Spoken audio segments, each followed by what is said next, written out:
तर तुम्हा सर्वांचे स्वागत आहे माझ्या आजच्या नवीन व्हिडिओमध्ये। आज आपण इथे बनवणार आहोत मेथीची भाजी। तर सर्वात पहिले मी इथे तवा गरम करून त्यामध्ये तेल टाकलं आहे। तेल जास्त कडकडीत गरम करू दिलं नाही, अगदी थोडंसंच गरम झाल्यानंतर मी त्यामध्ये जिरं टाकलं आहे, जेणेकरून जिरं जळालं नाही पाहिजे याची तुम्ही काळजी घ्या। बघू शकता इथे जिरं तडतड वाजलं की मी त्यानंतर लगेचच त्यामध्ये लसूण टाकला आहे। लसूण चांगला फ्राय झाला की त्यानंतरच तुम्ही त्यामध्ये मिरची टाका। लगेच लसणानंतर तुम्ही मिरची घालू नका, कारण की लसणाचा जो वास आहे तो तसाच टिकून राहतो।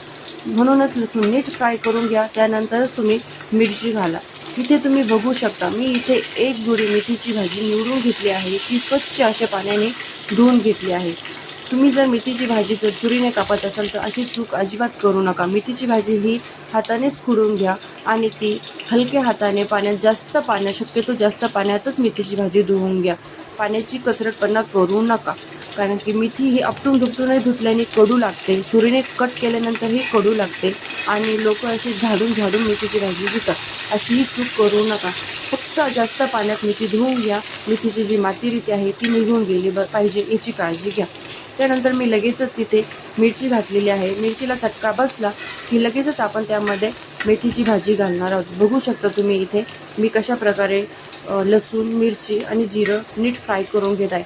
हे सर्व झाल्यानंतर तुम्ही त्यात एकदम थोडंसं मीठ टाका, जेणेकरून मिरची जी आहे ती आळणी लागणार नाही आणि हे सगळ्या ज्या गोष्टी आपण केल्या आहेत त्याला एक छानशी चव लागेल।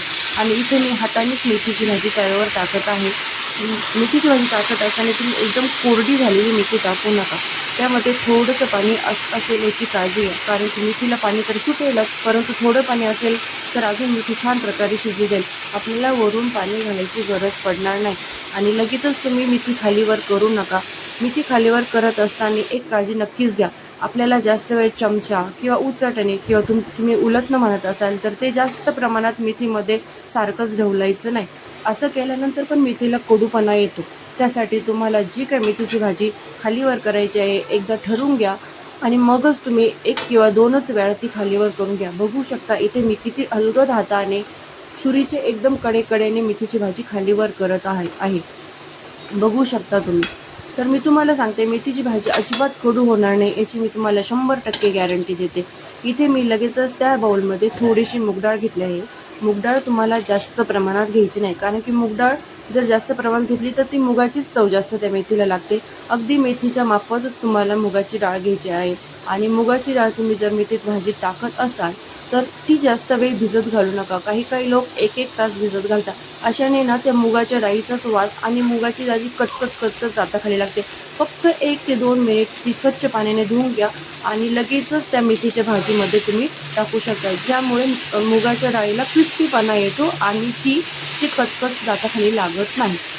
तर बघू शकता तुम्ही इथे मी कशी प्रकारे मेथीची भाजी हलवत आहे। मी पूर्ण उचटणी मेथीच्या भाजीमध्ये घालतच नाही, फक्त मेथीच्या भाजी त्या उचटणीची जी कडा आहे ना त्यानेच फक्त खालीवर करत आहे, पसरवत आहे। बघू शकता तुम्ही पूर्णपणे। आणि मेथीची भाजी जेव्हा तुम्ही शिजवत असाल तर तुमचा जो काही चमचा आहे, उसटणी आहे, उलटणं आहे, तुम्ही त्यामध्ये ठेवू नका, तुमच्या कढईमध्ये ठेवू नका, तुमच्या तव्यामध्ये ठेवू नका।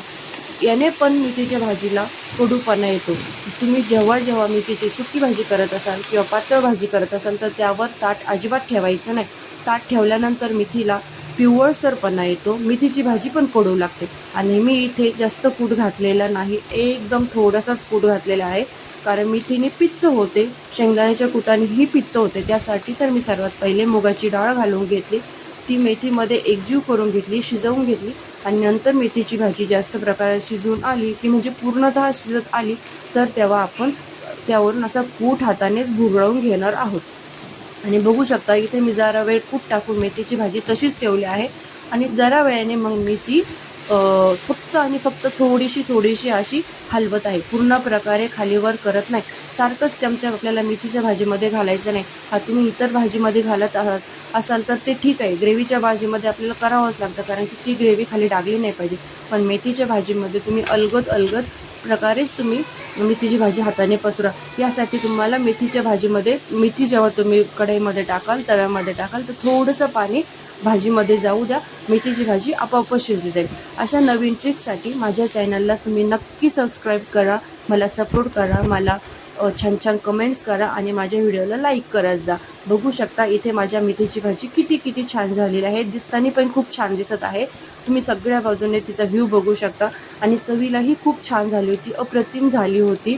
तुम्ही अशा प्रकारे नक्की ट्राय करा. तुमची भाजी अजिबात कडू लागणार नाही याची मी गॅरंटी देते. तर चला भेटूया नंतरच्या ब्लॉगमध्ये. तुम्हाला जर माझा व्हिडिओ आवडला असेल तर नक्की माझ्या चॅनलला सबस्क्राईब करा आणि व्हिडिओ शेवटपर्यंत बघा. Thank you so much.